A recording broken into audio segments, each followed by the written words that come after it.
ਅੰਮ੍ਰਿਤ ਬਾਣੀ ਹਰ ਹਰ ਤੇਰੀ, ਸੁਣ ਸੁਣ ਹੋਵੈ ਪਰਮ ਗਤ ਮੇਰੀ। ਜਲਨ ਬੁਝੀ ਸੀਤਲ ਹੋਏ ਮਨੁਆ,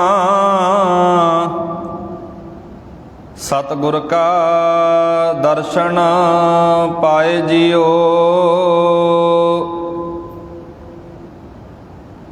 ਧੰਨ ਵਾਹਿਗੁਰੂ ਸਾਹਿਬ ਜੀਓ।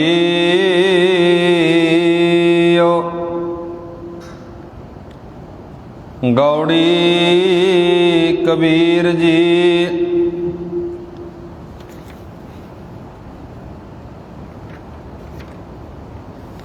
ਮਨ ਕਾ ਸੁਭਾਉ ਮਨੈ ਵਿਆਪੀ, ਮਨੈ ਮਾਰ ਕਵਨ ਸਿਧ ਥਾਪੀ। ਕਵਨ ਸੋ ਮੁਨ ਜੋ ਮਨ ਮਾਰੈ, ਮਨ ਕਉ ਮਾਰ ਕਹੋ ਕਿਸ ਤਾਰੈ। ਕਵਨ ਸੋ ਮੁਨ ਜੋ ਮਨ ਮਾਰੈ, ਮਨ ਕੋ ਮਾਰ ਕਹੋ ਕਿਸ ਤਾਰੈ। ਰਹਾਉ ਮਨ ਅੰਤਰ ਬੋਲੇ ਸਭ ਕੋਈ, ਮਨ ਮਾਰੇ ਬਿਨ ਭਗਤ ਨ ਹੋਈ। ਕਹੋ ਕਬੀਰ ਜੋ ਜਾਣੈ ਭਿਓ, ਮਨ ਮਧਸੂਦਨ ਤਿਰ ਭਾਵਨ ਦੇਓ। ਕਹੋ ਕਬੀਰ ਜੋ ਮਾਨੈ ਭਿਓ, ਮਨ ਮਧਸੂਦਨ ਤਿਰ ਭਾਵਨ ਦੇਓ।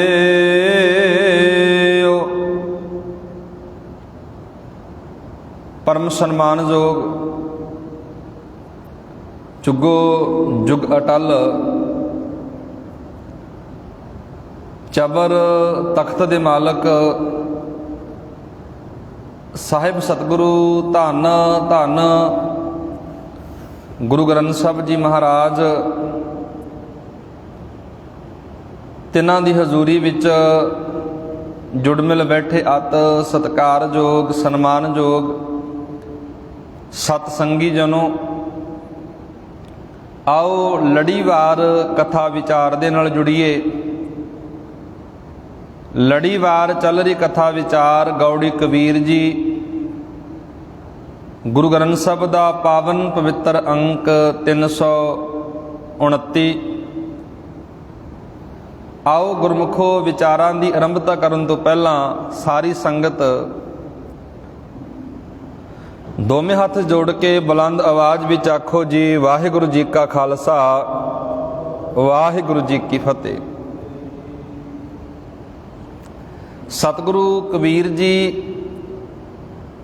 ਅੱਜ ਦੇ ਸ਼ਬਦ ਰਾਹੀਂ ਬੜਾ ਪਿਆਰਾ ਸੁਨੇਹਾ ਦੇ ਰਹੇ ਨੇ। ਰਹਾਉ ਵਾਲਾ ਬੰਦਾ ਹੈ ਜੀ। ਕਵਨ ਸੋ ਮੁਨ ਜੋ ਮਨ ਮਾਰੈ, ਮਨ ਕਉ ਮਾਰ ਕਹੋ ਕਿਸ ਤਾਰੈ। ਰਹਾਉ ਸਤਿਗੁਰੂ ਮਹਾਰਾਜ ਇਸ ਪਾਵਨ ਪਵਿੱਤਰ ਸ਼ਬਦ ਅੰਦਰ ਸਾਡੇ ਸਨਮੁਖ ਵਿਚਾਰ ਰੱਖ ਰਹੇ ਨੇ। ਉਹ ਕਿਹੜਾ ਮੁਨੀ ਹੈ ਜੋ ਮਨ ਨੂੰ ਮਾਰਦਾ ਹੈ? ਦੱਸੋ ਮਨ ਨੂੰ ਮਾਰ ਕੇ ਉਹ ਕਿਸ ਤਰ੍ਹਾਂ ਕਿਸ ਤਰੀਕੇ ਨਾਲ ਤਾਰਦਾ ਹੈ ਅਤੇ ਤਰ ਜਾਂਦਾ ਹੈ। ਬਾਬਾ ਕਬੀਰ ਜੀ ਨੇ ਇੱਕ ਇੱਥੇ ਬੜੀ ਪਿਆਰੀ ਵਿਚਾਰ ਸਾਡੇ ਸਨਮੁਖ ਰੱਖੀ ਹੈ। ਇਹ ਸ਼ਬਦ ਵਿੱਚ ਬਾਬਾ ਕਬੀਰ ਜੀ ਜੋਗੀ ਲੋਕਾਂ ਦੀ ਗੱਲ ਕਰਦੇ ਹੋਏ ਇੱਕ ਬੜੀ ਪਿਆਰੀ ਵਿਚਾਰ ਦੇ ਰਹੇ ਨੇ। ਉਹ ਸੁਨਮਨ ਹੋ ਕੇ ਬੈਠੇ ਰਹਿਣ ਨਾਲ ਕੋਝਾ ਉਦਮ ਦੱਸ ਕੇ ਕਬੀਰ ਜੀ ਆਖਦੇ ਨੇ, ਜਿਹੜਾ ਸੁਨਮਨ ਹੋ ਕੇ ਬਹਿ ਜਾਣਾ ਇਹ ਕੋਝਾ ਉਦਮ ਹੈ, ਇਹਦੇ ਨਾਲ ਕੁਝ ਪ੍ਰਾਪਤ ਨਹੀਂ ਹੁੰਦਾ। ਅਸਲ ਵਿੱਚ ਮਨ ਨੂੰ ਵਿਕਾਰਾਂ ਵੱਲੋਂ ਰੋਕਣਾ ਹੈ, ਸੰਸਾਰ ਦੀ ਸੰਸਾਰ ਵਿੱਚ ਰਹਿੰਦਿਆਂ ਹੋਇਆਂ ਜਗਤ ਦੀ ਕਿਰਤਕਾਰ ਕਰਨੀ ਹੈ। ਸੁਨਮਨ ਹੋ ਕੇ ਵਿਕਾਰਾਂ ਵੱਲੋਂ ਹਟਿਆ ਤਾਂ ਉਹ ਪਾਤਸ਼ਾਹ ਜੀ ਕਹਿ ਰਹੇ ਨੇ ਉਹ ਕਿਹੜਾ ਤਰੀਕਾ ਹੈ, ਉਹ ਕਿਹੜਾ ਢੰਗ ਹੈ। ਵਿਕਾਰਾਂ ਵੱਲੋਂ ਸੁਨਮਨ ਹੋ ਕੇ ਨਹੀਂ ਹਟਿਆ ਜਾਂਦਾ, ਵਿਕਾਰਾਂ ਵੱਲੋਂ ਮਨ ਨੂੰ ਮਾਰਨਾ ਪੈਂਦਾ ਹੈ। ਜੇ ਅਸੀਂ ਸੰਸਾਰ ਤੋਂ ਉਪਰਾਮ ਹੋ ਕੇ ਬਹਿ ਗਏ, ਜਦੋਂ ਅਸੀਂ ਪਾਵਨ ਪਵਿੱਤਰ ਬਾਣੀ ਪੜ੍ਹਦੇ ਹਾਂ, ਸਿੱਧ ਗੋਸ਼ਟ ਬਾਣੀ ਜੀ, ਸਿੱਧ ਗੋਸ਼ਟ ਬਾਣੀ ਦੇ ਅੰਦਰ ਗੁਰੂ ਨਾਨਕ ਸਾਹਿਬ ਮਹਾਰਾਜ ਦੇ ਸਵਾਲ ਜਵਾਬ ਹੋਏ ਨੇ ਸਿੱਧਾਂ ਨਾਲ, ਜੋਗੀਆਂ ਦੇ ਨਾਲ। ਗੁਰੂ ਗ੍ਰੰਥ ਸਾਹਿਬ ਦੀ ਮੁਬਾਰਕ ਬਾਣੀ ਵਿੱਚ ਅਨੇਕਾਂ ਹਵਾਲੇ ਨੇ ਜੀ, ਅਨੇਕਾਂ ਉਦਾਹਰਨਾਂ ਨੇ ਜਿੱਥੇ ਮਹਾਰਾਜ ਨੇ ਜੋਗੀਆਂ ਦੀ ਗੱਲ ਕੀਤੀ ਹੈ, ਜੋਗੀਆਂ ਦੇ ਜੀਵਨ ਦੀ ਗੱਲ ਕੀਤੀ ਹੈ ਵੀ ਕਿਸ ਤਰ੍ਹਾਂ ਦਾ ਉਹਨਾਂ ਦਾ ਜੀਵਨ ਸੀ।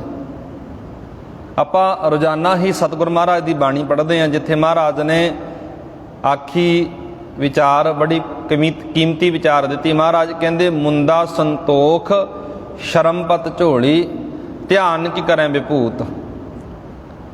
ਮਹਾਰਾਜ ਕਹਿੰਦੇ ਮੁੰਦਰਾਂ ਮੈਂ ਵੀ ਪਾਉਣ ਨੂੰ ਤਿਆਰ ਹਾਂ, ਵਿਭੂਤ ਮੈਂ ਵੀ ਲਾਉਣ ਨੂੰ ਤਿਆਰ ਹਾਂ, ਪਰ ਜੇ ਮਨ ਸੰਤੋਖੀ ਹੋ ਜੇ। ਸਭ ਤੋਂ ਵੱਡੀਆਂ ਮੁੰਦਰਾਂ ਨੇ ਜੇ ਮਨ ਸੰਤੋਖੀ ਹੋ ਜੇ, ਜੇ ਮੇਰਾ ਧਿਆਨ ਉਸ ਵਾਹਿਗੁਰੂ ਨਾਲ ਜੁੜ ਜੇ, ਸਭ ਤੋਂ ਵੱਡੀ ਵਿਭੂਤੀ ਹੈ। ਇੱਥੇ ਇਹ ਗੱਲ ਮਹਾਰਾਜ ਕਹਿ ਰਹੇ ਨੇ ਉਹ ਕਿਹੜਾ ਮੁਨੀ ਹੈ ਜੋ ਮਨ ਨੂੰ ਮਾਰਦਾ। ਕਿਉਂਕਿ ਸਤਿਗੁਰ ਮਹਾਰਾਜ ਬਾਣੀ ਵਿੱਚ ਇਹੀ ਗੱਲ ਕਹਿ ਰਹੇ ਨੇ ਜੀ, ਮਨ ਨੂੰ ਮਾਰਨਾ ਬੜਾ ਔਖਾ ਹੈ। ਤੁਸੀਂ ਕਿਸੇ ਕਾਰਜ ਦੀ ਗੱਲ ਕਰ ਲਓ, ਕਿਸੇ ਖੇਤਰ ਦੀ ਗੱਲ ਕਰ ਲਓ, ਹਰ ਇੱਕ ਕਾਰਜ ਜਦੋਂ ਮਨ ਮਰ ਜਾਂਦਾ ਨਾ, ਹੁਣ ਮਨ ਮਾਰਨਾ ਕਿਵੇਂ ਹੈ? ਸ਼ਬਦ ਦੀ ਵਿਚਾਰ ਦੇ ਨਾਲ, ਪੁੱਠੇ ਪਾਸੋਂ, ਭੈੜੇ ਕਰਮਾਂ ਤੋਂ, ਵਿਕਾਰਾਂ ਵੱਲੋਂ ਮਨ ਨੂੰ ਮਾਰਨਾ ਹੈ। ਕਿਵੇਂ ਮਾਰਨਾ ਹੈ? ਕਿਉਂਕਿ ਸਤਿਗੁਰ ਮਹਾਰਾਜ ਨੇ ਮਨ ਦੀ ਜਦੋਂ ਵਿੱਚ ਗੱਲ ਕੀਤੀ ਨਾ, ਮਨ ਦੀ ਤੁਲਨਾ ਕੀਤੀ, ਕਿਤੇ ਮਨ ਨੂੰ ਪੰਛੀ ਵਰਗਾ ਕਿਹਾ, ਕਿਤੇ ਮਨ ਨੂੰ ਮੂਰਖ ਕਿਹਾ, ਕਿਤੇ ਮਨ ਨੂੰ ਲੋਭੀ ਕਿਹਾ, ਕੁੱਤਾ ਵੀ ਮਨ ਨੂੰ ਕਿਹਾ, ਕੁੜਿਆਰ ਕਿਹਾ। ਸਤਿਗੁਰ ਮਹਾਰਾਜ ਕਹਿੰਦੇ ਇਹ ਮਨ ਪੰਖੀ ਭਇਓ ਉੱਡ ਉੱਡ ਦਾ ਦਿਸ ਜਾਏ। ਸਾਡਾ ਮਨ ਪੰਛੀਆਂ ਵਰਗਾ ਹੈ, ਦਸਾਂ ਪਾਸੇ ਬਹੁਤ ਪਾਸੇ ਉੱਡਦਾ ਹੈ। ਕਿਤੇ ਮਨ ਅੰਦਰ ਕੋਈ ਵਿਚਾਰ ਫੁਰਦੀ ਹੈ, ਕਦੇ ਮਨ ਅੰਦਰ ਕੋਈ ਵਿਚਾਰ ਫੁਰਦੀ ਹੈ।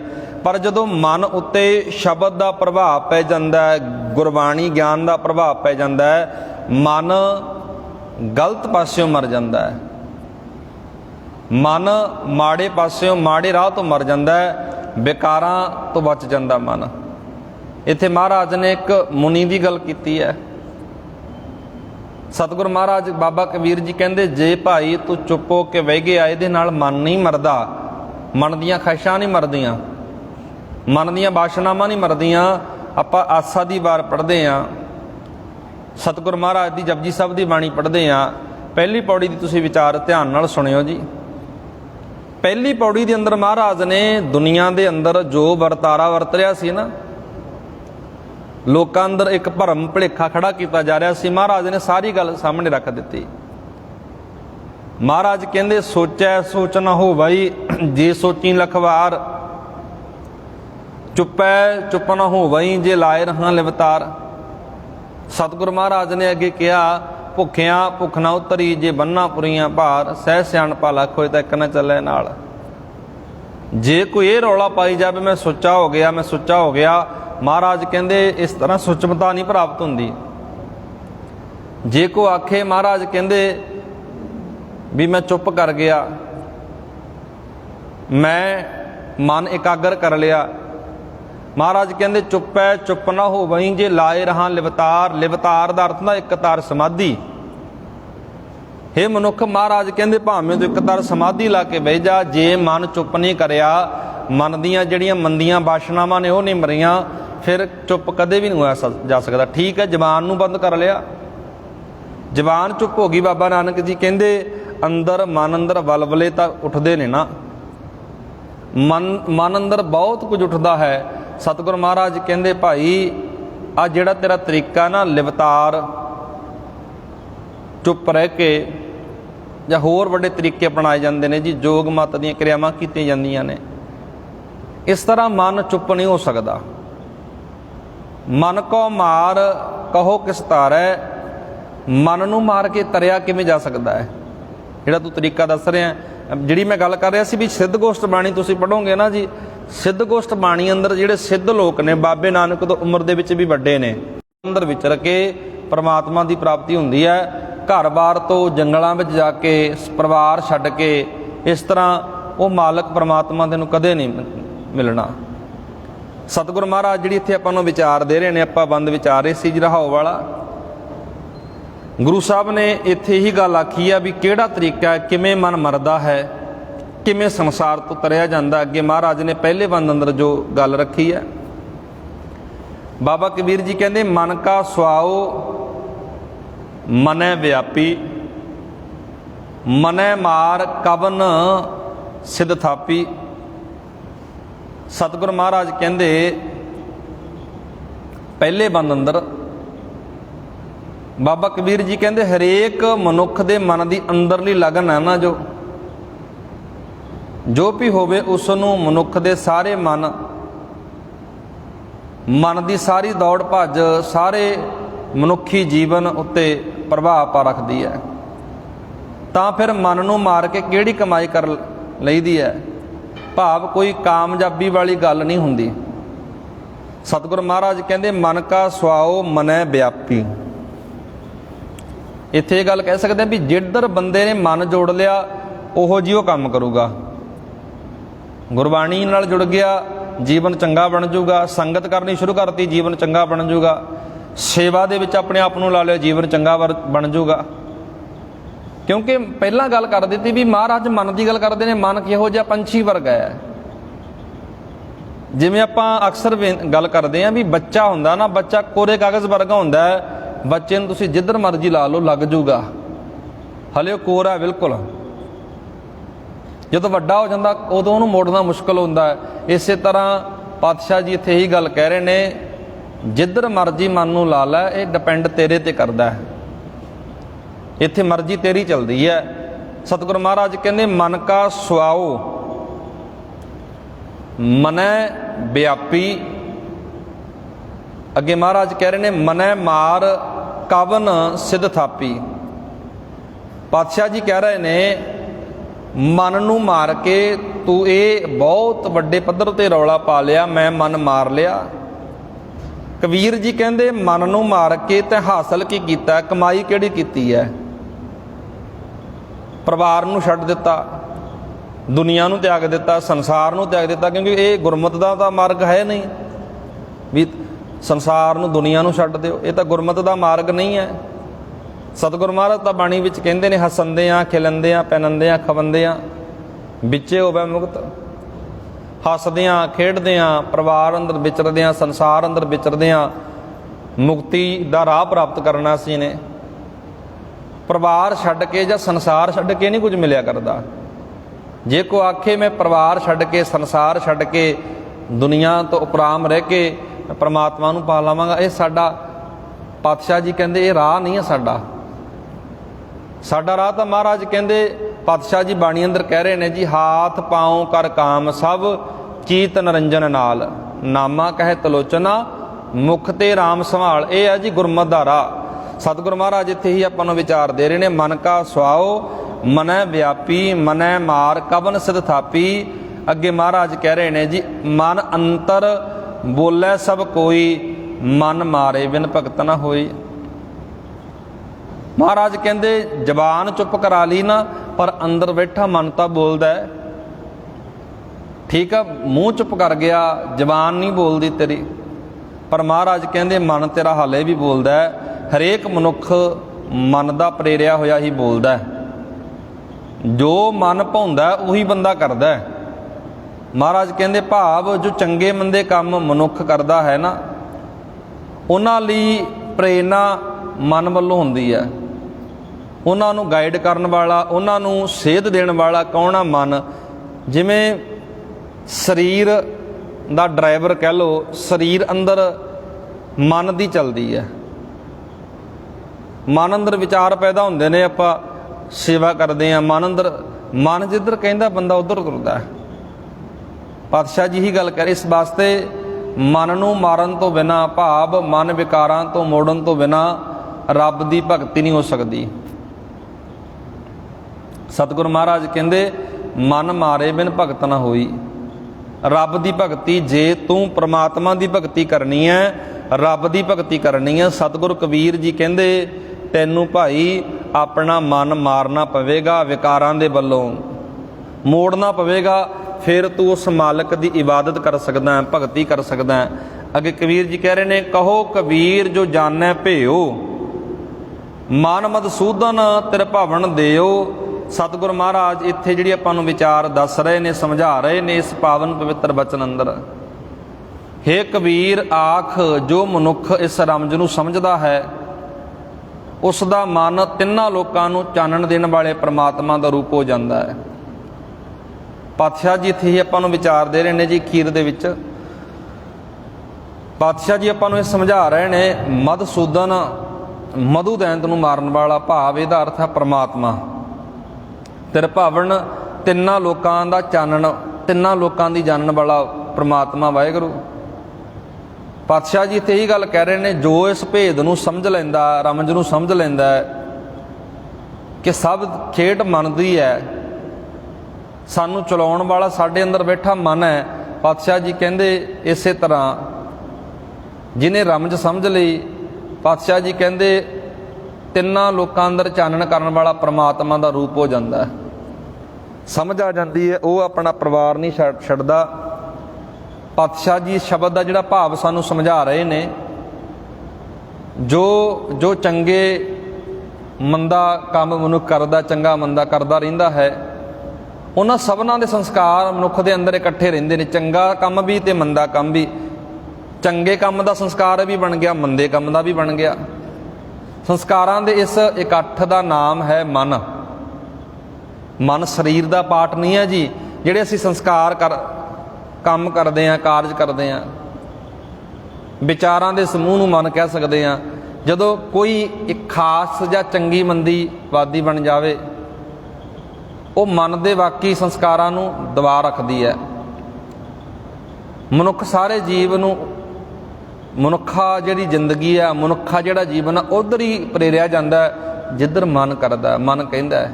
ਪਾਤਸ਼ਾਹ ਜੀ ਦਾ ਵਚਨ ਹੈ, ਕਾਮ ਕ੍ਰੋਧ ਕਰੋ ਬਸੋਲੇ, ਗੋਡੋ ਧਰਤੀ ਭਾਈ, ਜਿਉਂ ਗੋਡੋ ਤਿਉਂ ਤੁਮ ਸੁਖ ਪਾਵੋ, ਕਿਰਤ ਨਾ ਮੇਟਿਆ ਜਾਈ।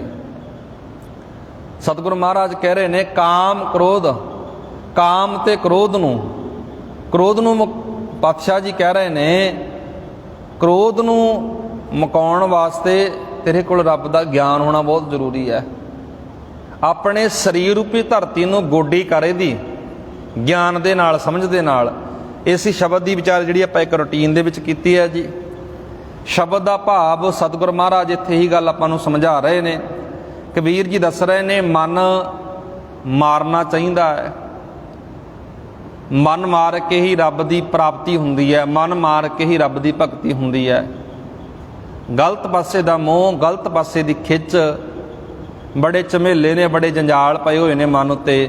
ਜਦੋਂ ਜੰਜਾਲ ਲੈ ਜਾਂਦੇ ਨੇ, ਫਿਰ ਮਹਾਰਾਜ ਕਹਿੰਦੇ ਰੱਬ ਦੀ, ਪਰਮਾਤਮਾ ਦੀ ਸੱਚੀ ਭਗਤੀ ਇਹ ਮਨੁੱਖ ਕਰ ਲੈਂਦਾ। ਅਗਲਾ ਸ਼ਬਦ ਆਪਾਂ ਕੱਲ੍ਹ ਦੇ ਦੀਵਾਨਾਂ ਵਿੱਚ ਵਿਚਾਰਾਂਗੇ। ਆਓ ਗੁਰਮੁਖੋ, ਜੋ ਲੜੀਵਾਰ ਵਿਚਾਰ ਚੱਲ ਰਹੀ ਹੈ, ਪਿਛਲੇ ਦੀਵਾਨਾਂ ਵਿੱਚ ਆਪਾਂ ਧੰਨ ਗੁਰੂ ਅਰਜਨ ਸਾਹਿਬ ਦੇ ਜੀਵਨ ਬਾਰੇ ਇੱਕ ਲੜੀ ਦੇ ਤਹਿਤ ਵਿਚਾਰਦੇ ਆ ਰਹੇ ਸੀ ਜੀ। ਕੱਲ੍ਹ ਆਪਾਂ ਜਿਹੜੀ ਵਿਚਾਰ ਸ਼ੁਰੂ ਕੀਤੀ, ਇਤਿਹਾਸਕ ਵਿਚਾਰ, ਛੇਵੀਂ ਪਾਤਸ਼ਾਹੀ ਧੰਨ ਧੰਨ ਗੁਰੂ ਹਰਗੋਬਿੰਦ ਸਾਹਿਬ ਮਹਾਰਾਜ, ਤਿੰਨਾਂ ਦੇ ਜੀਵਨ ਬਾਰੇ ਆਪਾਂ ਵਿਚਾਰ ਕਰਨੀ ਹੈ। ਕੱਲ੍ਹ ਦੇ ਦੀਵਾਨਾਂ ਵਿੱਚ ਆਪਾਂ ਜਿਹੜੀ ਵਿਚਾਰ ਕਰ ਰਹੇ ਸੀ ਜੀ, ਹਰਗੋਬਿੰਦ ਸਾਹਿਬ ਮਹਾਰਾਜ ਦੇ ਬਚਪਨ ਤੇ ਜਨਮ ਬਾਰੇ ਆਪਾਂ ਗੱਲ ਕੀਤੀ ਸੀ। 1595 ਦੇ ਵਿੱਚ ਗੁਰੂ ਕੀ ਬਟਾਲੀ ਉਹਨਾਂ ਦਾ ਪ੍ਰਕਾਸ਼ ਹੁੰਦਾ ਹੈ, ਗੁਰੂ ਅਰਜਨ ਸਾਹਿਬ ਦੇ ਗ੍ਰਹਿ ਵਿਖੇ, ਮਾਤਾ ਗੰਗਾ ਦੀ ਕੁੱਖੋਂ। ਕੱਲ੍ਹ ਆਪਾਂ ਇਹ ਵੀ ਗੱਲ ਕੀਤੀ ਸੀ ਵੀ ਜਿਹੜਾ ਪ੍ਰਿਥੀ ਚੰਦ ਹੈ, ਗੁਰੂ ਅਰਜਨ ਸਾਹਿਬ ਦਾ ਭਰਾ, ਹਰਗੋਬਿੰਦ ਸਾਹਿਬ ਦਾ ਤਾਇਆ, ਪ੍ਰਿਥੀ ਚੰਦ ਨੇ ਬਹੁਤ ਵਾਰ ਕੀਤੇ ਨੇ। ਕੱਲ੍ਹ ਆਪਾਂ ਸੰਖੇਪ ਅੰਦਰ ਗੱਲ ਕਰ ਰਹੇ ਸੀ ਵੀ ਕਿਸੇ ਤਰੀਕੇ ਨਾਲ ਮੈਂ ਗੁਰੂ ਅਰਜਨ ਸਾਹਿਬ ਦੇ ਪੁੱਤਰ ਨੂੰ ਖਤਮ ਕਰ ਦੇਵਾਂ। ਉਹਦੇ ਮਨ ਦੀ ਜਿਹੜੀ ਭਾਵਨਾ ਪਤਾ ਕੀ ਸੀ, ਮਨ ਅੰਦਰ ਕੀ ਵਲਵਲੇ ਉੱਠ ਰਹੇ ਸੀ ਵੀ ਛੇਵੀਂ ਥਾਂ ਤੇ ਮੇਰਾ ਪੁੱਤਰ ਮਿਹਰਬਾਨ ਗੱਦੀ ਤੇ ਬਹਿ ਜਾਵੇ। ਪਰ ਉਸ ਅਕਾਲ ਪੁਰਖ ਦੀ ਕਿਰਪਾ ਰਹਿਮਤ ਸਦਕਾ ਵਾਰ ਤਾਂ ਬਹੁਤ ਕੀਤੇ, ਪਰ ਛੇਵੇਂ ਪਾਤਸ਼ਾਹੀ ਧੰਨ ਧੰਨ ਗੁਰੂ ਹਰਗੋਬਿੰਦ ਸਾਹਿਬ ਮਹਾਰਾਜ ਦਾ ਕੁਝ ਨਹੀਂ ਵਿਗਾੜ ਸਕਿਆ। ਉਸ ਤੋਂ ਅੱਗੇ ਜਿਹੜਾ ਪ੍ਰਸੰਗ ਚੱਲਦਾ ਜੀ, ਇਹਨਾਂ ਦਿਨਾਂ ਵਿੱਚ ਸਤਿਗੁਰੂ ਮਹਾਰਾਜ ਲਾਹੌਰ ਤੋਂ ਖਬਰਾਂ ਆ ਰਹੀਆਂ ਨੇ, ਗੁਰੂ ਕੀ ਬਡਾਲੀ ਤੋਂ ਛੇਵੇਂ ਪਾਤਸ਼ਾਹ ਆਪਣੇ ਪੰਜਵੇਂ ਪਾਤਸ਼ਾਹ ਆਪਣੇ ਪਰਿਵਾਰ ਨੂੰ ਅੰਮ੍ਰਿਤਸਰ ਸਾਹਿਬ ਦੀ ਧਰਤੀ ਤੇ ਲੈ ਗਏ, ਜਿੱਥੇ ਮਹਾਰਾਜ ਸੇਵਾ ਕਰ ਰਹੇ ਸੀ। ਅੰਮ੍ਰਿਤਸਰ ਸਾਹਿਬ ਦੀ ਧਰਤੀ ਤੇ ਮਹਾਰਾਜ ਆਪਣੇ ਪਰਿਵਾਰ ਨੂੰ ਨਾਲ ਲੈ ਗਏ।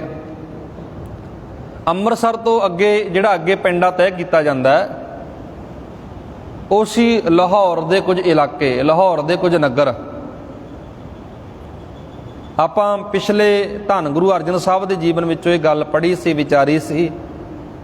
ਜਿਸ ਵਕਤ ਧੰਨ ਗੁਰੂ ਹਰਗੋਬਿੰਦ ਮਹਾਰਾਜ ਦਾ ਪ੍ਰਕਾਸ਼ ਹੁੰਦਾ ਜੀ, ਉਹਨਾਂ ਦਿਨਾਂ ਵਿੱਚ ਮਾਝੇ ਦਾ ਜਿਹੜਾ ਇਲਾਕਾ ਹੈ, ਦੁਆਬੇ ਦਾ ਜਿਹੜਾ ਇਲਾਕਾ ਹੈ, ਲਾਹੌਰ ਦਾ ਜਿਹੜਾ ਇਲਾਕਾ ਹੈ, ਇਸ ਇਲਾਕੇ ਵਿੱਚ ਕਾਲ ਪੈ ਗਿਆ ਸੀ। ਪਾਣੀ ਦੀ ਘਾਟ ਹੋ ਗਈ ਸੀ, ਲੋਕ ਰੋਟੀ ਤੋਂ ਆਤਰ ਹੋ ਗਏ ਸੀ, ਬਿਮਾਰੀਆਂ ਦੇ ਨਾਲ, ਭੁੱਖਮਰੀ ਦੇ ਨਾਲ ਲੋਕ ਮਰ ਰਹੇ ਨੇ, ਤੜਫ ਰਹੇ ਨੇ। ਸਤਿਗੁਰੂ ਧੰਨ ਗੁਰੂ ਅਰਜਨ ਸਾਹਿਬ ਮਹਾਰਾਜ ਆਪਣੇ ਬੇਟੇ ਨੂੰ ਨਾਲ ਲੈ ਕੇ, ਮਾਤਾ ਗੰਗਾ ਜੀ ਨੂੰ ਨਾਲ ਲੈ ਕੇ, ਨਿਕਟਵਰਤੀ ਸਿੱਖਾਂ ਨੂੰ ਨਾਲ ਲੈ ਕੇ ਸਤਿਗੁਰੂ ਮਹਾਰਾਜ ਮਾਝੇ ਦੇ ਪਿੰਡਾਂ ਵਿੱਚ ਦੀ, ਨਗਰਾਂ ਵਿੱਚ ਦੀ ਹੁੰਦੇ ਹੋਏ ਮਹਾਰਾਜ ਲਾਹੌਰ ਪੁੱਜਦੇ ਨੇ। ਲਾਹੌਰ ਦੀ ਹਾਲਤ ਬਹੁਤ ਭੈੜੀ ਸੀ। ਇੱਕ ਤਾਂ ਅੰਨ ਦਾਣੇ ਦੀ ਬਹੁਤ ਜ਼ਿਆਦਾ ਕਮੀ ਸੀ, ਲੋਕ ਭੁੱਖਮਰੀ ਦਾ ਸ਼ਿਕਾਰ ਹੋ ਗਏ ਨੇ। ਦੂਜੇ ਪਾਸੇ ਮੌਸਮੀ ਤਾਪ ਸੀ, ਜਿਹੜਾ ਮੌਸਮ ਸੀ ਜਿਹੜਾ ਉਹ ਬੜਾ ਭਿਆਨਕ ਬਣ ਗਿਆ ਸੀ, ਕਿਉਂਕਿ ਸਾਰੇ ਲਾਹੌਰ ਦੇ ਵਿੱਚ ਬਿਮਾਰੀਆਂ ਫੈਲ ਚੁੱਕੀਆਂ ਸੀ।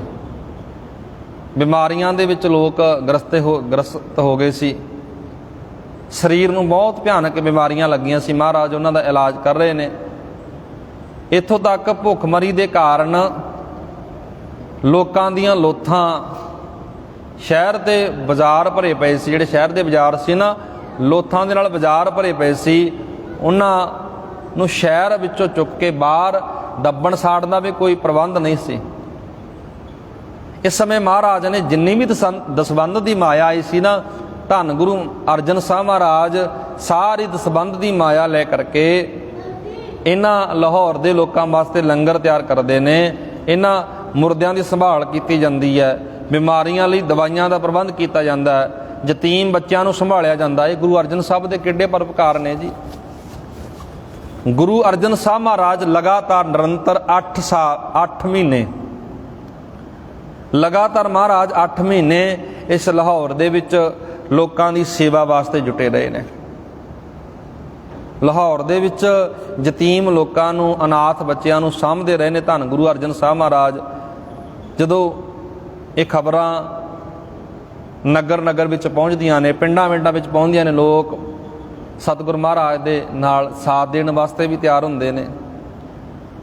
1598 ਦੇ ਅਖੀਰ ਤੱਕ ਆਪ ਵਾਪਸ ਮਹਾਰਾਜ ਅੰਮ੍ਰਿਤਸਰ ਸਾਹਿਬ ਦੀ ਧਰਤੀ ਤੇ ਆ ਗਏ ਲਾਹੌਰ ਤੋਂ। ਇਸ ਵਕਤ ਹਰਗੋਬਿੰਦ ਸਾਹਿਬ ਵੀ ਜਿਹੜੇ ਨਾਲ ਨੇ। ਹੁਣ ਇੱਥੇ ਧਿਆਨ ਨਾਲ ਸਮਝੋ, ਮਹਾਰਾਜ ਆਪਣੇ ਪਰਿਵਾਰ ਨੂੰ ਨਾਲ ਲੈ ਕੇ ਕਿਉਂ ਗਏ ਨੇ? ਇਹਦਾ ਕਾਰਨ ਬਹੁਤ ਵੱਡਾ ਹੈ ਜੀ, ਕਿਉਂਕਿ ਪ੍ਰਿਥੀ ਚੰਦ ਨੇ ਕਿੰਨੇ ਵਾਰ ਕੀਤੇ ਨੇ ਗੁਰੂ ਅਰਜਨ ਸਾਹਿਬ ਦੇ ਪਰਿਵਾਰ ਤੇ। ਪ੍ਰਿਥੀ ਚੰਦ ਦੀ ਨੀਤੀ ਬਹੁਤ ਭੈੜੀ ਹੈ। ਇਸ ਕਰਕੇ ਮਹਾਰਾਜ ਨੇ ਫੈਸਲਾ ਕਰ ਲਿਆ ਵੀ ਪਰਿਵਾਰ ਨੂੰ ਆਪਾਂ ਨਾਲ ਹੀ ਰੱਖਾਂਗੇ। ਹੁਣ ਇਸ ਸਮੇਂ ਬਿਮਾਰੀਆਂ ਬਹੁਤ ਫੈਲੀਆਂ ਹੋਈਆਂ ਸੀ। ਮਹਾਰਾਜ ਧੰਨ ਗੁਰੂ ਅਰਜਨ ਸਾਹਿਬ ਮਹਾਰਾਜ ਜਿਹੜਾ ਅੰਮ੍ਰਿਤਸਰ ਸਾਹਿਬ ਤੋਂ ਜਿਹੜਾ ਪਹਾੜ ਵਾਲੇ ਪਾਸੇ ਤੁਰ ਪਏ, ਰਾਵੀ ਕੰਢੇ ਤੱਕ ਜਿੰਨੇ ਵੀ ਨਗਰ ਲੱਗਦੇ ਨੇ ਰਾਵੀ ਦੇ ਨਾਲ, ਸਤਿਗੁਰੂ ਮਹਾਰਾਜ ਇਹਨਾਂ ਨਗਰਾਂ ਦਾ ਦੌਰਾ ਕੀਤਾ। ਰਾਮਸਰ, ਡੇਰਾ ਬਾਬਾ ਨਾਨਕ, ਕਲਾਨੌਰ, ਇਹਨਾਂ ਇਲਾਕਿਆਂ ਵਿੱਚ ਬਾਰਠ ਪੁੱਜੇ ਮਹਾਰਾਜ। ਬਾਰਠ ਦੀ ਧਰਤੀ ਤੇ ਗੁਰੂ ਨਾਨਕ ਮਹਾਰਾਜ ਦੇ ਫਰਜ਼ੰਦ ਸਾਹਿਬਜ਼ਾਦੇ ਬਾਬਾ ਸ਼੍ਰੀ ਚੰਦ ਵੀ ਇੱਥੇ ਨਿਵਾਸ ਰੱਖਦੇ ਸੀ ਬਾਰਠ ਵਿਖੇ। ਉਹਨਾਂ ਨੂੰ ਮਿਲ ਕੇ ਇਲਾਕੇ ਵਿੱਚ ਧਰਮ ਪ੍ਰਚਾਰ ਦੇ ਲਈ, ਲੋਕ ਭਲਾਈ ਦੇ ਕੰਮਾਂ ਵਿੱਚ ਲੱਗੇ ਰਹੇ। ਇਸ ਇਲਾਕੇ ਵਿੱਚ ਵੀ ਮਹਾਰਾਜ ਨੇ ਪ੍ਰਚਾਰ ਕੀਤਾ। 1601 ਦੇ ਵਿੱਚ, 2 ਸਾਲਾਂ ਦਾ ਚੱਕਰ ਮਗਰੋਂ 1601 ਦੇ ਵਿੱਚ ਆਰੰਭ ਦੇ ਵਿੱਚ ਮਹਾਰਾਜ ਦੁਬਾਰਾ ਫੇਰ ਅੰਮ੍ਰਿਤਸਰ ਸਾਹਿਬ ਦੀ ਧਰਤੀ ਤੇ ਆਉਂਦੇ ਨੇ। ਇਸ ਵਕਤ ਗੁਰੂ ਅਰਜਨ ਸਾਹਿਬ ਦੇ ਜਿਹੜੇ ਪੁੱਤਰ ਨੇ, ਬਾਲਕ ਹਰਗੋਬਿੰਦ, ਇਹਨਾਂ ਨੂੰ ਇੱਕ ਬਿਮਾਰੀ ਨੇ ਘੇਰ ਲਿਆ ਸੀ। ਕਾਲ ਪੀੜਤ ਅਤੇ ਜਿਹੜੀ ਸੀਤਲਾ ਜਿਹਨੂੰ ਸੀਤਲਾ ਮਾਤਾ ਵੀ ਕਿਹਾ ਜਾਂਦਾ ਹੈ, ਇਹ ਚੇਚਕ ਦੀ ਬਿਮਾਰੀ ਹੈ ਜੀ। ਇਸ ਬਿਮਾਰੀ ਦੇ ਨਾਲ ਤੇਜ਼ ਬੁਖਾਰ ਹੁੰਦਾ ਹੈ, ਸਰੀਰ ਤੇ ਛਾਲੇ ਪੈ ਜਾਂਦੇ ਨੇ, ਪਿਲਕਰੇ ਜਿਹੇ ਬਣ ਜਾਂਦੇ ਨੇ। ਮਹਾਰਾਜ ਦੇ ਨਾਲ ਬੱਚੇ ਵੀ ਨਾਲ, ਆਪਣਾ ਬੇਟਾ ਵੀ ਨਾਲ ਸੀ। ਇਸ ਇਲਾਕੇ ਵਿੱਚ ਬਿਮਾਰੀ ਦੀ ਗ੍ਰਿਫਤ ਦੇ ਵਿੱਚ 6ਵੇਂ ਪਾਤਸ਼ਾਹ ਵੀ ਆ ਗਏ ਨੇ। ਉਹਨਾਂ ਨੂੰ ਸਰੀਰ ਨੂੰ ਬੜੀ ਭਿਆਨਕ ਬਿਮਾਰੀ ਆ ਕੇ ਚਿੰਬੜ ਗਈ ਹੈ। ਸਤਿਗੁਰੂ ਮਹਾਰਾਜ ਜਿਸ ਵਕਤ ਦਰਬਾਰ ਸਾਹਿਬ ਅੰਮ੍ਰਿਤਸਰ ਸਾਹਿਬ ਦੀ ਧਰਤੀ ਤੇ ਪਹੁੰਚਦੇ ਨੇ, ਇਸ ਸੀਤਲਤਾ ਜਿਹੜਾ ਸੀਤਲ ਜਿਹੜੀ ਇਹਨੂੰ ਮਾਤਾ ਵੀ ਕਿਹਾ ਜਾਂਦਾ, ਵੈਸੇ ਇਹ ਬਿਮਾਰੀ ਆ ਜੀ ਚੇਚਕ ਦੀ ਬਿਮਾਰੀ। ਚੇਚਕ ਦੀ ਬਿਮਾਰੀ ਨੇ ਜਦੋਂ 6ਵੇਂ ਪਾਤਸ਼ਾਹ ਨੂੰ ਬਹੁਤ ਤੇਜ਼ ਬੁਖਾਰ ਹੋਇਆ, ਸਰੀਰ ਤੇ ਛਾਲੇ ਪੈ ਗਏ ਨੇ, ਸਰੀਰ ਛਾਲਿਆਂ ਦੇ ਨਾਲ ਭਰ ਗਿਆ ਸਾਰਾ। ਗੁਰੂ ਅਰਜਨ ਸਾਹਿਬ ਤੇ ਮਾਤਾ ਗੰਗਾ ਜੀ ਘਬਰਾਏ ਨਹੀਂ। ਬਿਮਾਰੀ ਜ਼ਰੂਰ ਆਈ ਹੈ ਪਰ ਮਹਾਰਾਜ ਘਬਰਾਏ ਨਹੀਂ। ਨਾ ਧੰਨ ਗੁਰੂ ਅਰਜਨ ਸਾਹਿਬ ਮਹਾਰਾਜ ਘਬਰਾਏ ਨੇ, ਨਾ ਮਾਤਾ ਗੰਗਾ ਜੀ ਘਬਰਾਏ ਨੇ। ਸ਼ਰੀਕੇ ਵਾਲੇ ਜਿਹੜੇ ਲੋਕ ਸੀ, ਹੋਰ ਲੋਕ ਸੀ ਜਿਹੜੇ, ਉਹ ਬਹੁਤ ਘਬਰਾਏ ਹੋਏ ਨੇ। ਮਹਾਰਾਜ ਨੇ ਸੰਗਤਾਂ ਨੂੰ ਇਹੀ ਬੇਨਤੀ ਕੀਤੀ ਵੀ ਆਪਾਂ ਅਰਦਾਸ ਬੇਨਤੀ ਕਰਨੀ ਉਸ ਅਕਾਲ ਪੁਰਖ ਅੱਗੇ। ਜੋ ਕੁਝ ਕਰਨ ਵਾਲਾ ਉਹ ਪਰਮਾਤਮਾ ਵਾਹਿਗੁਰੂ ਹੈ। ਨਿਤ ਲੋਕ ਸਤਿਗੁਰ ਮਹਾਰਾਜ ਦਾ ਗ੍ਰਹਿ ਵਿਖੇ, ਸਤਿਗੁਰ ਮਹਾਰਾਜ ਦੇ ਘਰ ਵਿਖੇ ਬਾਲਕ ਹਰਗੋਬਿੰਦ ਸਾਹਿਬ ਦਾ ਪਤਾ ਲੈਣ ਵਾਸਤੇ ਆਉਂਦੇ ਨੇ। ਲੋਕਾਂ ਦੀਆਂ ਬਹੁਤ ਸਲਾਹਾਂ ਨੇ, ਕਿਉਂਕਿ ਲੋਕ ਪੁਰਾਣੇ ਖਿਆਲਾਂ ਦੇ ਲੋਕ ਵੀ ਰਹਿੰਦੇ ਸੀ ਜੀ। ਅੱਜ ਵੀ ਸਾਡੇ ਨਗਰ ਅੰਦਰ ਜਿਨ੍ਹਾਂ ਦੇ ਬਹੁਤ ਪੁਰਾਣੇ ਖਿਆਲ ਨੇ, ਜਿਹੜੇ ਵਹਿਮਾਂ ਭਰਮਾਂ ਦੇ ਵਿੱਚ, ਕਰਮ ਕਾਂਡਾਂ ਦੇ ਵਿੱਚ ਫਸੇ, ਅੱਜ ਵੀ ਹੈਗੇ ਨੇ ਲੋਕ ਬਹੁਤ ਜ਼ਿਆਦਾ। ਗੁਰੂ ਅਰਜਨ ਸਾਹਿਬ ਦੇ ਵੇਲੇ ਵੀ ਇਹ ਲੋਕ ਹੈਗੇ ਸੀ। ਇਹ ਸਲਾਹ ਦਿੰਦੇ ਨੇ ਗੁਰੂ ਅਰਜਨ ਸਾਹਿਬ ਮਹਾਰਾਜ ਨੂੰ, ਮਹਾਰਾਜ ਤੁਹਾਡੇ ਬੇਟੇ ਤੇ ਇਸ ਸੀਤਲਾ ਜਿਹੜੀ ਮਾਤਾ ਇਹਨੇ ਬਹੁਤ ਭਿਆਨਕ ਅਸਰ ਕਰ ਦਿੱਤਾ। ਪਤਾ ਲੈਣ ਵੀ ਹੁੰਦੇ ਨੇ, ਇਸ ਬਿਮਾਰੀ ਦਾ ਇਲਾਜ ਨਾ ਕਰਾਓ। ਲੋਕ ਕਹਿਣ ਲੱਗੇ, ਮਹਾਰਾਜ ਹੈਰਾਨ ਹੋ ਗਏ, ਮਹਾਰਾਜ ਇਸ ਬਿਮਾਰੀ ਦਾ ਇਲਾਜ ਨਾ ਕਰਾਓ, ਤੁਸੀਂ ਜੇ ਇਲਾਜ ਕਰਾਓਗੇ ਨਾ ਮਾਤਾ ਨਾਰਾਜ਼ ਹੋ ਜਾਊਗੀ। ਲੋਕ ਇਹ ਗੱਲਾਂ ਰੋਜ਼ਾਨਾ ਆਖਦੇ ਨੇ। ਉਹ ਆਖਦੇ ਨੇ ਕਿ ਇੱਥੇ ਇੱਕ ਮੰਦਿਰ ਬਣਿਆ ਹੋਇਆ, ਗੁਰੂ ਅਰਜਨ ਸਾਹਿਬ ਨੂੰ ਇਹ ਕਿੱਡੀ ਵੱਡੀ ਗੱਲ ਕਹਿੰਦੇ ਨੇ ਲੋਕ। ਉੱਥੇ ਜਾ ਕੇ ਆਪਣੇ ਪੁੱਤਰ ਦਾ ਮੱਥਾ ਟਿਕਵਾਓ, ਇਹਨਾਂ ਪਿਲਕਰਿਆਂ ਦੇ ਉੱਤੇ, ਇਹਨਾਂ ਛਾਲਿਆਂ ਦੇ ਉੱਤੇ ਰੱਖ ਮਿੱਟੀ ਪਵਾਓ, ਫਿਰ ਤੁਹਾਡੇ ਪੁੱਤਰ ਦਾ ਸਰੀਰ ਠੀਕ ਹੋ ਜਾਵੇਗਾ। ਗੁਰੂ ਅਰਜਨ ਸਾਹਿਬ ਮਹਾਰਾਜ ਕਹਿੰਦੇ, ਭਾਈ ਇਹੋ ਜਿਹੇ ਕਰਮ ਅਸੀਂ ਕੋਈ ਨਹੀਂ ਕਰਨੇ। ਇਹ ਚੇਚਕ ਦੀ ਬਿਮਾਰੀ ਹੈ, ਇਸ ਬਿਮਾਰੀ ਦਾ ਇਲਾਜ ਡਾਕਟਰੀ ਹੈ। ਵੈਦ ਹਕੀਮ ਉਸ ਵਕਤ ਹੁੰਦੇ ਸੀ ਜਿਹੜੇ, ਉਹਨਾਂ ਦੇ ਕੋਲੋਂ 6ਵੇਂ ਪਾਤਸ਼ਾਹ ਦਾ ਇਲਾਜ ਕਰਾਇਆ ਗਿਆ। ਥੋੜ੍ਹੇ ਸਮੇਂ ਬਾਅਦ ਸਤਿਗੁਰੂ 6ਵੇਂ ਪਾਤਸ਼ਾਹ ਦਾ ਸਰੀਰ ਆ ਜਿਹੜਾ ਬਿਲਕੁਲ ਠੀਕ ਠਾਕ ਹੁੰਦਾ ਜੀ। ਸਾਰੀ ਬਿਮਾਰੀ ਜਿਹੜੀ ਹੈ ਉਤਰ ਜਾਂਦੀ ਹੈ। ਸਤਿਗੁਰੂ ਮਹਾਰਾਜ ਨੇ ਉਸ ਅਕਾਲ ਪੁਰਖ ਦਾ ਧੰਨਵਾਦ ਕੀਤਾ। ਨੇਤਰ ਪ੍ਰਕਾਸ਼ ਕੀਆ ਗੁਰਦੇਵ, ਪਾਰ ਬ੍ਰਹਮ ਸਾਥ ਸਵਾਰਿਆ। ਇਸ ਤਰ੍ਹਾਂ ਦੇ ਸ਼ਬਦ ਉਸ ਪ੍ਰਮਾਤਮਾ ਦੀ ਉਸਤਤ ਵਿੱਚ, ਸਦਾ ਸਦਾ ਹਰ ਜਾਪੇ, ਪ੍ਰਭ ਬਾਲਕ ਰਾਖੇ ਆਪੇ, ਜਨ ਕੀ ਪੈ ਸਵਾਰੀ ਆਪ। ਇਸ ਤਰ੍ਹਾਂ ਦੇ ਸ਼ਬਦ ਉਸ ਮਾਲਕ ਦੀ ਉਸਤਤ ਵਿੱਚ, ਰੱਬ ਦੀ ਉਸਤਤ ਵਿੱਚ, ਵਡਿਆਈ ਵਿੱਚ ਮਹਾਰਾਜ ਨੇ ਉਚਾਰਨ ਕੀਤੇ। ਵਾਹਿਗੁਰੂ ਤੇਰੀ ਕਿਰਪਾ ਰਹਿਮਤ ਸਦਕਾ ਬਾਲਕ ਹਰਗੋਬਿੰਦ ਬਿਲਕੁਲ ਠੀਕ ਠਾਕ ਹੋ ਗਿਆ। ਲੋਕਾਂ ਦੀਆਂ ਸਲਾਹਾਂ, ਲੋਕਾਂ ਦੀਆਂ ਮੱਤਾਂ ਬਹੁਤ ਸੀ। ਲੋਕ ਬੜਾ ਕੁਝ ਚਾਹੁੰਦੇ ਸੀ ਵੀ ਇਸ ਤਰ੍ਹਾਂ ਕਰ ਲਓ ਜੀ, ਇਸ ਤਰ੍ਹਾਂ ਕਰ ਲਓ, ਪਰ ਮਹਾਰਾਜ ਨੇ ਇਸ ਤਰ੍ਹਾਂ ਦਾ ਕੋਈ ਕਰਮਕਾਂਡ ਨਹੀਂ ਕੀਤਾ ਜੀ, ਕੋਈ ਪਖੰਡ ਨਹੀਂ ਕੀਤਾ। ਮਹਾਰਾਜ ਨੇ ਆਪਣਾ ਭਰੋਸਾ, ਆਪਣਾ ਅਕੀਦਾ, ਆਪਣਾ ਵਿਸ਼ਵਾਸ ਇੱਕ ਅਕਾਲ ਪੁਰਖ ਵਾਹਿਗੁਰੂ ਤੇ ਰੱਖਿਆ। ਉਸ ਤੋਂ ਬਾਅਦ ਕੱਲ੍ਹ ਦੇ ਦੀਵਾਨਾਂ ਵਿੱਚ ਜਿਹੜੀ ਆਪਾਂ ਵਿਚਾਰ ਕਰਨੀ ਹੈ ਜੀ, 6ਵੇਂ ਪਾਤਸ਼ਾਹ ਧੰਨ ਗੁਰੂ ਹਰਗੋਬਿੰਦ ਮਹਾਰਾਜ ਕਿਸ ਤਰ੍ਹਾਂ ਸਿੱਖਿਆ ਪ੍ਰਾਪਤ ਕਰਦੇ ਨੇ, ਗੁਰਤਾ ਗੱਦੀ ਤੇ ਬਿਰਾਜਮਾਨ ਹੁੰਦੇ ਨੇ, ਸਾਰੀ ਗੱਲ ਆਪਾਂ ਕੱਲ੍ਹ ਦੇ ਦੀਵਾਨਾਂ ਵਿੱਚ ਕਰਾਂਗੇ। ਲੜੀਵਾਰ ਜਿਹੜੀ ਵਿਚਾਰ ਚੱਲ ਰਹੀ ਹੈ ਜੀ, ਪਾਤਸ਼ਾਹੀ 6ਵੀਂ ਧੰਨ ਗੁਰੂ ਹਰਗੋਬਿੰਦ ਮਹਾਰਾਜ, ਤਿੰਨਾਂ ਦੇ ਜੀਵਨ ਬਾਰੇ ਵਿਚਾਰ ਚੱਲ ਰਹੀ ਹੈ ਲੜੀਵਾਰ। ਇੰਨੀ ਬੇਨਤੀ ਪ੍ਰਵਾਨ ਕਰਿਓ ਜੀ, ਗੁਰੂ ਕਿਰਪਾ ਕਰੇ। ਰਹਿੰਦੀਆਂ ਵਿਚਾਰਾਂ ਕੱਲ੍ਹ ਦੇ ਦੀਵਾਨਾਂ ਵਿੱਚ ਆਓ ਗੁਰਮੁਖੋ, ਅੰਤ ਵਿੱਚ ਫਤਿਹ ਨਾਲ ਪਾਓ। ਸਾਂਝ ਆਖੋ ਜੀ ਵਾਹਿਗੁਰੂ ਜੀ ਕਾ